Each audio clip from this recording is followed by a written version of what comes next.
Je viens d'acheter mon deuxième appartement avec mon conjoint et non pas pour faire de la location cette fois-ci, mais bien pour nous puisqu'on compte y habiter quelques temps. Il y a pas mal de travaux à faire et on vient d'emménager il y a tout juste quelques semaines, donc je me suis dit que ce serait l'occasion de vous présenter tout ça. Je pense que je vais commencer par vous faire une petite visite de l'appartement, comme ça vous verrez directement de quoi je parle. Alors on l'a pas encore trop aménagé en prévision des travaux qu'on prévoit de faire. Ensuite je reviendrai ici pour vous parler de notre projet, de pourquoi on a décidé d'acheter, combien de temps on compte y rester et comment on a trouvé l'appartement. Et en dernière partie de vidéo, on va parler de concret, on va parler de chiffres, donc combien il nous a coûté, quelles sont nos charges, quel était notre rapport, etc., etc. Je vous mettrai bien sûr, comme d'habitude, les chapitres de la vidéo en description, comme ça, si jamais il y a des parties qui vous intéressent plus que d'autres, vous pourrez directement aller les voir. J'espère que la vidéo va vous plaire, en tout cas ça change un peu de ce que j'ai l'habitude de faire, parce que j'ai remarqué que j'avais fait que 2 vidéos sur ma chaîne d'immobilier,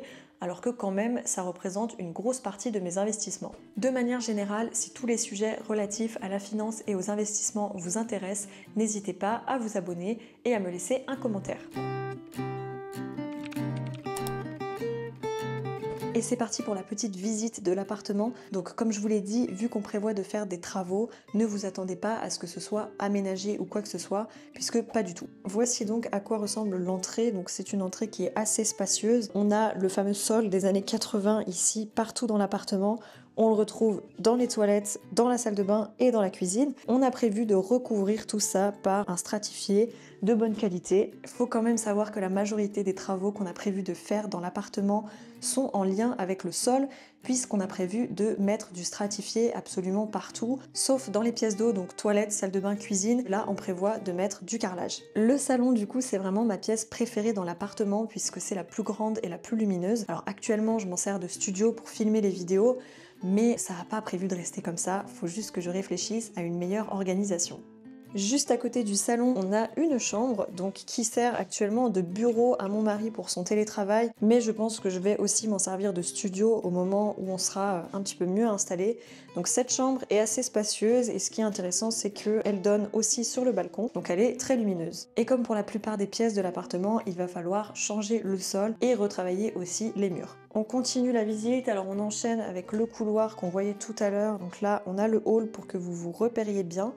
Juste à côté, il y a les toilettes qui sont pas fameux, je vous l'accorde, avec un giga ballon d'eau chaude. Là, actuellement, le chauffage fonctionne à l'électrique. On n'a pas prévu de changer ça, sachant que le ballon fonctionne très bien.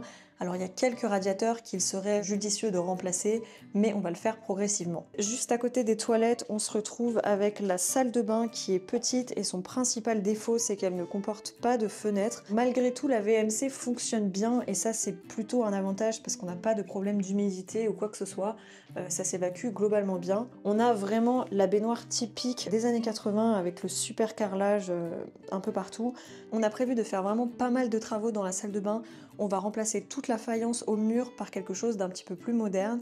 On va mettre une douche à l'italienne et on va remplacer le meuble vasque. On peut continuer la visite, alors juste après la salle de bain, on se retrouve avec la cuisine qui est assez spacieuse quand même, je dois dire. C'est plutôt un de ses points forts, elle est aussi assez lumineuse avec une grande fenêtre.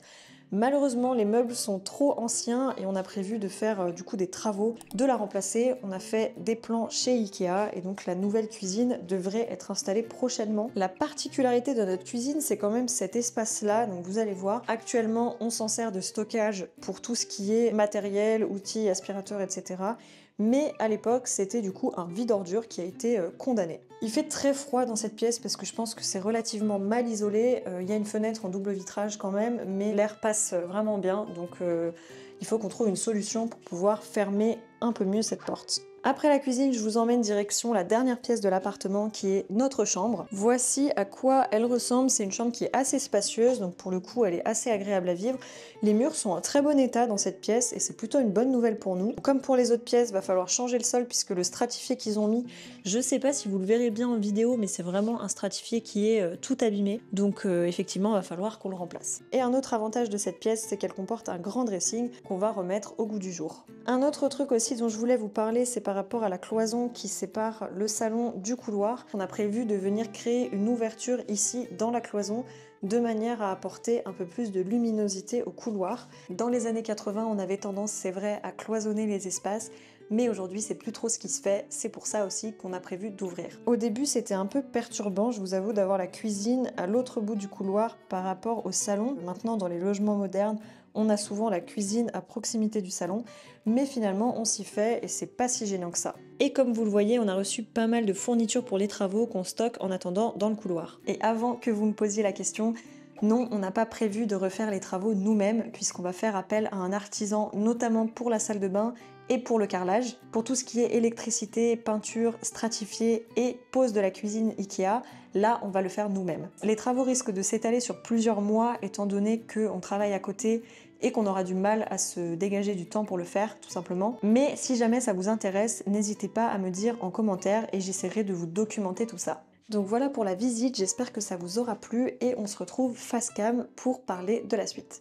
Maintenant, les questions que vous devez vous poser, c'est pourquoi on a décidé d'acheter, comment on a trouvé cet appartement et combien de temps on compte y vivre. Alors ce qu'il faut savoir, c'est que l'année dernière, on était locataire d'une grande maison dans une autre région et qu'on était plutôt bien installés en CDI avec des revenus confortables tous les deux. Mais en octobre dernier, c'est là que tout a basculé puisqu'on a tous les deux trouvé en même temps du travail dans une autre région et qui est notre région d'origine, donc à proximité de nos familles. Et ça changeait beaucoup de choses pour nous puisqu'avant on était du coup un petit peu loin de nos repères. Et dès qu'on a reçu notre promesse d'embauche, on a commencé à chercher un logement, donc d'abord en location. Sauf que les prix de l'immobilier dans cette région ne sont pas du tout les mêmes que ce qu'on avait l'habitude d'avoir précédemment. Les prix de location pour les appartements sont très élevés et en plus de ça, en ce qui concerne les logements en location non meublés, ils sont pour la plupart catastrophiques et je n'exagère pas quand je vous dis ça. Je me suis rendu compte en faisant mes recherches sur les différents sites de location que les propriétaires ne faisaient vraiment aucun effort pour leurs locataires.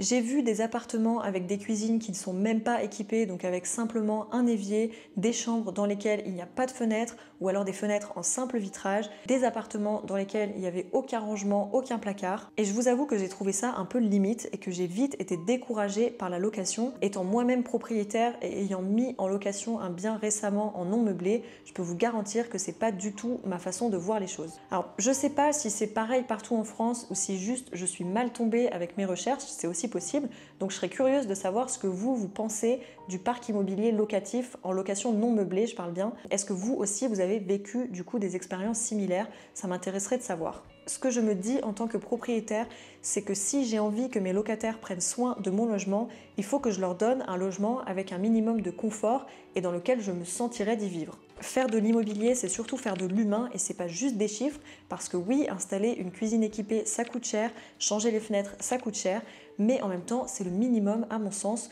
pour créer un logement qui soit agréable à vivre. Donc voilà, fin de la parenthèse, c'est ma vision des choses, j'ai pas envie de juger qui que ce soit ici, simplement moi j'ai été très déçue et j'espère que c'était juste une question de malchance et que la grande majorité du parc immobilier n'est pas comme ça. Tout ça pour vous dire qu'on a vite arrêté nos recherches en termes de location. Alors pour nous, c'était pas question de louer quelque chose de meublé, on a quand même cherché un peu les meublés et pour le coup c'était complètement différent. J'ai vu des logements qui avaient l'air à peu près corrects, en tout cas sur les annonces parce que j'ai rien visité. Mais c'est vrai que les logements meublés coûtent plus cher et ça n'avait pas grand intérêt pour nous, d'autant plus qu'on a déjà pas mal de meubles. Donc on a rapidement cherché à acheter quelques jours après le début de nos recherches. Ce qui s'est passé, c'est que je suis tombée sur un appartement qui a été remis en vente suite à un refus d'obtention de prêt de l'ancien acquéreur. C'était la seule annonce qui me paraissait intéressante par rapport à toutes les autres annonces que j'avais vues en termes de prix et de localisation. En tout cas au moment où je cherchais, puisque en immobilier, tout évolue quand même assez vite. Celui-ci avait l'air d'avoir pas mal d'avantages par rapport à ce qu'on recherchait. Il était bien situé, il y avait 2 chambres, il y avait une superficie qui était convenable avec pas mal de fenêtres, etc. On organise une visite et comme à chaque visite, l'idée c'est d'avoir une idée du prix auquel on est prêt à acheter cet appartement. Et pour ça, en amont de la visite, on a fait tout un tas de calculs parce qu'une visite, ça se prépare.